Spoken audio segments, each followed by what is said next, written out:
Salut les stratoniens, j'espère que vous êtes tous super bien. On se retrouve aujourd'hui pour une petite nouvelle vidéo, donc une vidéo qui rentre un petit peu dans son cadre. Les gagnants, je vais vous occuper de vous juste après la vidéo. Je vais vous envoyer les fonds, tout simplement. Donc on est tout de suite parti, on va analyser le Bitcoin, l'Ether comme d'hab, hein. On ira voir ici la liste des alts, donc il y a des trucs très intéressants. On ira faire un petit tour sur Twitter, il y a des belles analyses assez intéressantes. On ira faire aussi un tour sur Dcash. Et puis on est tout de suite parti. Donc on va tout de suite commencer par notre cher ami le Bitcoin. Donc ici le Bitcoin, ce que je voulais vous montrer, si on passe en weekly, donc en monthly plutôt, hier on a clôturé, donc hier on était le 31 janvier, on a clôturé ici, donc on a clôturé au 33 200 et des brouettes en faisant une énorme mèche. Donc qu'est-ce que ça veut dire? Ça veut dire qu'on s'est quand même fait vachement repousser. Et il y a beaucoup de gens qui se sont dit, regardez, quand on a eu une méga mèche, qu'est-ce qu'on peut voir? C'est tout simplement à chaque fois on était sur un top, hein. Donc est-ce qu'on serait sur un top pour ensuite engendrer une méga baisse? Je sais pas. On peut aussi s'imaginer que si on revient un petit peu en arrière ici, on a cette énorme bougie, pareil, bougie avec une grosse mèche quand même, pour ensuite nous faire un mois où c'est vraiment plutôt de la stagnation, et ensuite une grosse bougie avec une mèche qui descend vachement bas. Donc ça voudrait dire, donc attendez, on va mesurer ici, un moins 33% par rapport au début du haut de la mèche. Donc on va regarder tout ça. C'est juste pour avoir une ordre d'idée, 33%. Donc voilà, ça pourrait nous amener sur la zone des 28 000 dollars. Donc mine de rien, attention à cette bougie qui s'est clôturée ici. On va checker aussi en weekly. Donc ici en weekly, on a fait vraiment une bougie d'hésitation. Donc une bougie presque sans corps avec des grosses mèches. Donc clairement, bougie d'hésitation en ce moment. On ne sait pas trop de quel côté on voudrait partir. Ensuite, on a cette petite analyse ici donc de CryptoBull ici qui en fait il a reporté l'ancien bull run sur le bull run actuel. Donc en fait, on serait ici, donc la baisse serait déjà finie. Et en fait, on viendrait chercher un gros crack sur la zone des 100 000 pour ensuite aller chercher le top de 620 000. Donc ça, c'est sa target. 620 000, je ne sais pas si vous vous rendez compte, pour ensuite corriger, refaire la même pattern ici. On craque, bear market, on recraque et ensuite on stagne et on repart pour janvier 2025. Les dates me semblent totalement correctes. Donc ici, intéressant pour dire qu'on arrivera à 620 000. Ce que j'en pense, moi, c'est ce bullrun sera moins puissant en niveau pourcentage que l'ancien. Donc on peut facilement aller chercher, je pense, les 200 000, 300 000. Mais 600 000, ça commence à pousser. En tout cas, si on y monte, ça sera vraiment une énorme bulle spéculative. Après, c'est possible, hein. Les institutionnels commencent à s'y intéresser, les banques aussi, etc. À voir. Donc ensuite, on va regarder un petit peu plus le court terme. Donc on va juste enlever hop, cet indicateur ici. Donc le court terme, on est venu se rappuyer sur la EMA 200 ici en 4 heures. Donc c'est plutôt bon signe. On vient se rappuyer dessus. On va juste peut-être passer sur ce chart ici. Donc qu'est-ce qu'on a fait? Et je vais vous montrer quelque chose aussi d'intéressant sur les terres. Donc ici, on est revenu tester les 0,618. On n'est pas clôturé, on n'a pas clôturé en dessous. Donc pour l'instant, plus ou moins propre. J'ai juste envie de voir avec les bougies clôturées ce que ça donne. Donc ouais, c'est un peu plus haut. On va laisser comme ça parce qu'il y a quelqu'un qui m'a dit qu'il utilisait les bougies clôturées et je trouvais ça assez intéressant. Donc ici, pour moi, j'utilise les mèches avec les 0,68 en tant que bougie clôturée. Donc maintenant, on est en train de revenir. On s'est rappuyé sur cette EMA 200. On pourrait imaginer, on s'est bien fait repousser en tout cas par la zone ici des 34 500 comme je l'avais dit. Et maintenant, on pourrait très bien imaginer ici une épaule, tête et puis une épaule. Donc why not? Et ensuite s'extirper par le haut. Je pense que déjà la première zone à venir péter, ça sera ici la zone des 34 500. Je pense que si on casse les 35 500, j'achèterai du Bitcoin, en tout cas pour un trade, pour en tout cas viser la zone ici des 37 500. Et si on la pète, bah, c'est bonus. On ira chercher beaucoup plus haut. Donc ici, patience, on est toujours pour l'instant, regardez, si on tire une trendline à partir de ce sommet ici, et à partir de ici, ça nous fait comme un petit sandwich ici. Regardez, et en fait, il navigue dedans, donc comme un canal baissier, donc je trouve ça très intéressant. On s'est fait repousser aussi, regardez sur cette trendline, et quand on arrive sur cette trendline ici, on se fait repousser. Donc maintenant, je voudrais voir une cassure par le haut ou par le bas pour nous instaurer un mouvement. Est-ce qu'on pourrait tirer une petite trendline ici? Donc ouais, pour l'instant, rien à dire. Peut-être si on prend les bougies clôturées. Ouais, non, c'est pas très pertinent tout ça. Donc je pense que pour le Bitcoin, on a fait le tour. Peut-être juste aller voir si on a d'autres charts intéressantes à se prendre. Donc vraiment pour l'instant, rien. Franchement, on est toujours en l'attente. Voilà, toujours ce gros morceau ici à passer. Donc les 34 500 pour passer boule. Et je pense que si on vient clôturer ici en dessous des 32 000, je pense qu'on ira chercher la zone des 30 000 sans souci. Donc vraiment pour l'instant, on pourrait s'imaginer d'être dans un gros range ici. Donc vraiment, on fait ici, on fake breakout, on revient. Donc ça veut dire qu'ici, il y a énormément de gens qui sont coincés. Ici, il y a beaucoup de gens qui sont coincés, qui ont acheté la cassure. C'est monté très haut. Donc à mon avis, ils ont souvent laissé leur position. Et ici, on est re-rentré. Donc ici, il y a beaucoup de gens, beaucoup d'acheteurs qui sont coincés. Donc dès qu'on commence à venir ici, beaucoup de gens sortent à break-even. Donc au final, qu'est-ce qu'ils font? Bah, ils vendent leur position. Donc en fait, au final, ça nous crée une résistance ici tout simplement. Donc c'est normal qu'on vienne taper plusieurs fois dessus avant de passer par-dessus, une fois que tout, ici les acheteurs auront vendu à break-even, ou même les shorters coincés, hein. Donc les shorters qui ont voulu essayer de shorter cette position, dès qu'on arrive ici, bah, ils essaient de sortir pour éviter de repasser par le haut. Et je pense qu'ici en haut, il y a énormément de gens coincés, donc quand on va arriver sur la zone des 37 000, 37 800, 37 400, il y aura beaucoup de gens qui vont sortir, donc grosse résistance à ce niveau-là. Ensuite, on va parler de l'Ether. Donc l'Ether qui se fait repousser encore une fois sur la zone des 13 346. Donc ça, c'est intéressant, c'est faire pousser encore une fois. Ce que je voulais montrer d'intéressant, c'est si on prend un petit Fibo, on tire depuis le sommet ici, si ça veut le prendre, depuis le sommet ici à ici. Donc vous voyez, on est revenu sur la zone des 0,618. On retire un Fibo depuis ici à ici. On revient sur la zone des 0,618. On tire un Fibo de ici à ici. On revient sur la zone des 0,618. Donc ça commence à faire beaucoup. À chaque fois qu'on revient, on revient sur la zone des 0,618. Donc est-ce que, mine de rien, cette prophétie, j'allais dire, est-ce que ici ça va se répéter? Et est-ce qu'on n'irait pas maintenant chercher le haut de ce range, vu qu'on est venu chercher ces 0,618, venir chercher ce haut de ce range, et vraiment, pourquoi pas le casser par le haut? Ce qui pourrait être extrêmement intéressant ici pour Ethereum, hein, comme vous le savez. Moi, je prédis clairement un gros bull run. Je prédis presque les 3000 $. J'ai pas envie de dire de time frame, mais dans ma tête, hein, c'est seulement un mois, donc en février. En tout cas, le voir à 2000 en février, ça m'étonnerait pas du tout. Pour l'Ether, si je pense qu'on vient casser ici la zone des 1300, mais vraiment bien cassé, on ira chercher cette zone ici. Donc c'est le bas de ce canal, tout simplement. De cette trendline ici, oups, on viendrait chercher le bas de cette trendline pour revenir rebondir dessus. Why not, hein. Et aussi, on peut très bien faire ceci, clairement, la casser, chercher un peu plus bas, donc par exemple les 1100 et repartir. Donc en fait, ici, il y a beaucoup de gens qui vont shorter, ça va repartir par le bas, ils vont direct être coincés. Et en fait, il y a beaucoup de gens qui, en la cassant ici, les gens qui ont long ici vont se dire, ah, ça casse, on ira chercher plus bas, donc on vend. Et au final, ça liquide les gens dans le train. Donc voilà. Donc une hypothèse à voir, mais vraiment pour moi on est vraiment dans un mini range. Ici je pourrais dessiner un petit rectangle, donc ici, donc tant qu'on n'a pas de cassure par le haut ou par le bas, c'est pas bullish ni bearish. Ensuite on va parler de Dcash. Donc Dcash, beaucoup de gens m'ont demandé comment en acheter. Tout simplement, il y a un tuto sur ma chaîne YouTube même de comment acheter des Dcash via Uniswap.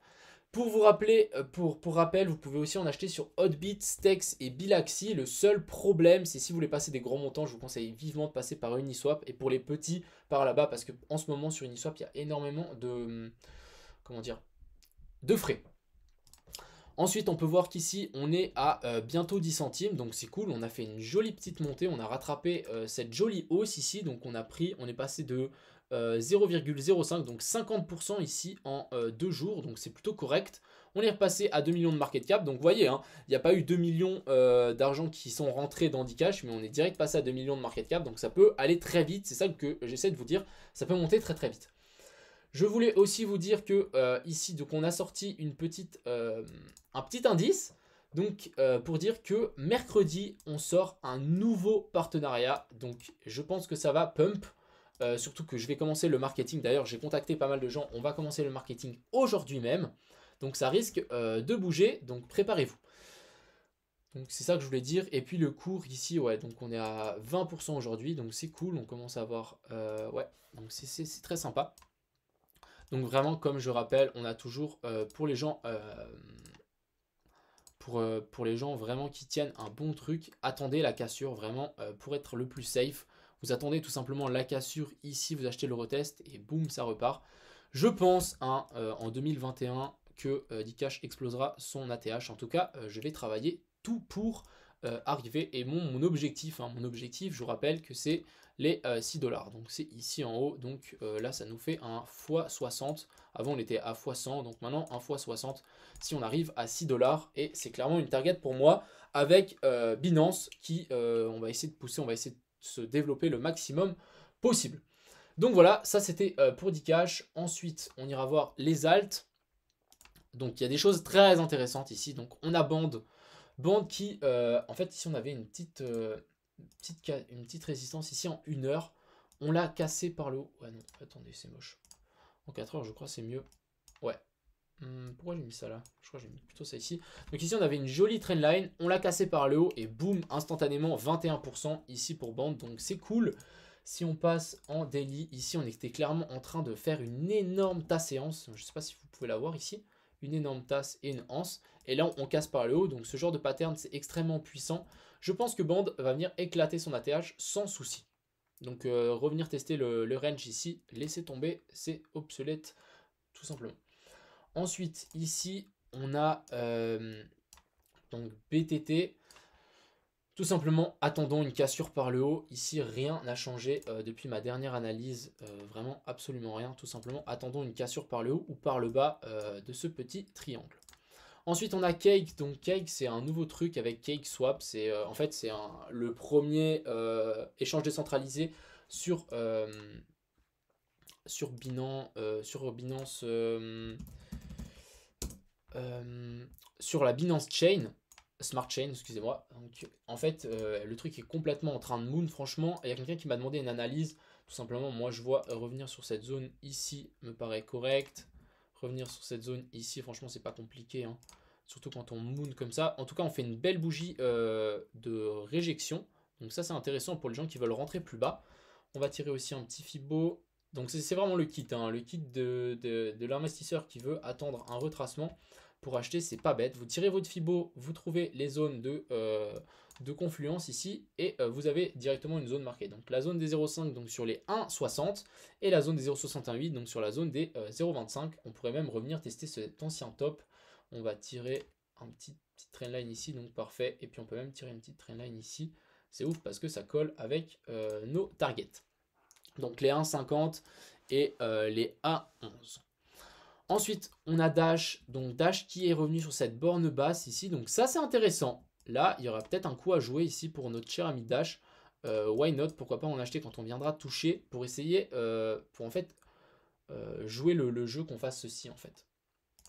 On vient de tester, on repart par le haut, on vient tester l'ancienne résistance en tant que support et ensuite on explose cette ATH ici sans souci. Ensuite, on a FLM. Donc FLM, on l'avait analysé il y a 2-3 jours. Donc ce qui s'est passé, on est en train de concrétiser ce magnifique W. On est en train de péter. Donc c'est cool. Voilà. Là, on a notre confirmation. On a énormément de volume. C'est bon, c'est parti. Tout simplement, on va être patient. Il va peut-être monter jusque voilà, la zone des 0,35 centimes. Ensuite, il corrige. Il revient tester cette trendline. Et ensuite, on repart. C'est possible qu'on ne revienne pas tester cette trendline, c'est ce que je me dis avec Ethereum. Quand Ethereum va exploser, on ne viendra pas tester le haut de ces derniers tops, on partira comme une fusée. Donc ici, attention, attendons de voir si on revient tester, mais je pense que ça pourrait être un excellent point d'achat ici, la zone des 0,24, 0,25.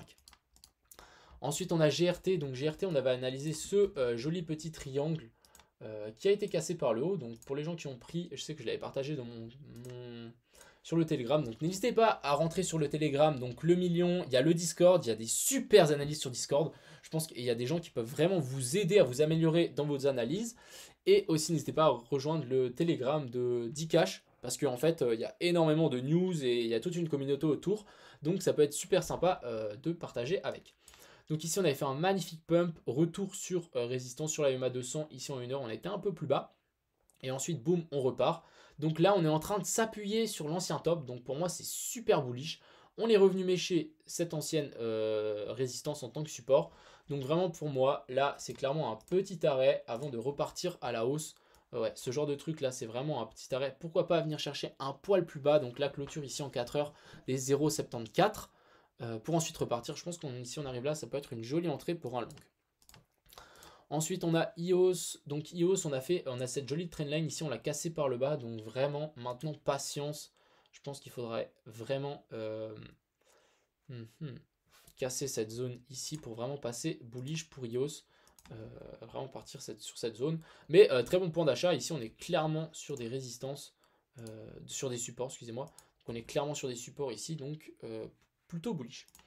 Ensuite, on a Océan, donc Océan qui a du mal à passer cette grosse zone ici pour nous concrétiser cette énorme W. Donc, ce qu'on pourrait imaginer, c'est un petit retour un peu plus bas, donc revenir sur la zone des 47, nous former ici une jolie tasse séance, plus d'un W pour ensuite s'extirper. J'ai l'impression que c'est un peu ce qu'on va faire.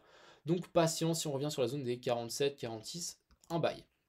Ensuite, on a Uni qui est à 19, donc Paris réussi. Quand on était ici, je vous rappelle, quand Uni était sorti, je vous avais dit qu'il allait arriver à 20 balles. Donc là, on est actuellement à 20 balles. Donc on est en train de faire barrière dessus. Donc Paris réussi, je suis très content de mon pronostic. Tout simplement, maintenant, je pense qu'on va pousser beaucoup plus haut que ça. Hein. On ira plus haut pour Uni. Si on fait limite pump and dump et ensuite on repart. Donc vraiment, on fait un petit dump et ensuite on repart instant. Affaire à suivre ici pour Uni. Bon, pour l'instant, pour moi, c'est un train raté. Hein. Pour moi, il aurait fallu acheter ici. Je ne sais pas si vous vous souvenez, quand on avait fait cette magnifique divergence ici, on l'avait repéré ensemble. Et ensuite, on a XRP. Oh là là là là là là. Donc XRP, on a fait un magnifique donc W ici, à ne pas négliger. Un énorme pump and dump. Je voulais vous montrer sur notre cher ami ici. Donc ça s'appelle Pump XRP. Donc voilà, ici on a un groupe avec plus de 100, comment on dit ça, de 190 000 personnes qui étaient là pour faire pump XRP. Donc c'est pour ça qu'il a pump aujourd'hui jusqu'à 2h30 heure française.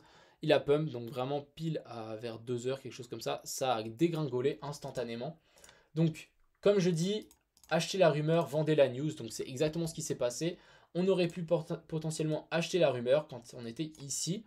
On achète. Quand on arrive vers la zone, regardez, on était vers 11h, 10h. On arrive sur un top. Vous vendez la news quand on arrive pile sur le moment. Et ensuite, vous ouvrez votre short vers 14h. Je suis sûr qu'on aurait été gagnant. 14h, ouais, 14h, ça aurait été déjà là, en fait. Il aurait fallu un petit peu anticiper. Ah, attendez, est-ce que c'est pas 14h? Ouais, là, en fait, je suis en UTC. Il faudrait juste que je me mette en UTC plus 1. Donc voilà, là, j'ai la bonne heure. Donc 14h, c'était ici. Donc vraiment, gros dump. Les gens vendent la news, ce qui est totalement normal. Donc voilà, je voulais juste vous montrer aussi un dernier truc sur XRP. Pourquoi pas maintenant venir nous confirmer. Moi, je pense qu'ils vont s'en sortir. Hein. Si je voulais, je pourrais vous raconter l'histoire avec XRP et la SEC, etc. Mais je pense que si on revient sur la zone ici des 33, ça pourrait être un bon bail, hein, quand même, mine de rien. Revenir tester ce W, revenir sur cette EMA 200 ici en daily. En plus, j'avais mon petit indicateur ici qui m'avait alerté ici en point vert et un point blanc en daily, c'était rare. Donc effectivement, c'est exactement ce qui s'est passé, gros pump. Donc voilà, j'espère que cette petite vidéo vous a plu. N'hésitez pas à mettre un like, à vous abonner et mettre un commentaire, ça me fait super plaisir. Ma chaîne est en train d'exploser, donc je vous remercie à tous et je vous souhaite une excellente soirée. Ciao tout le monde!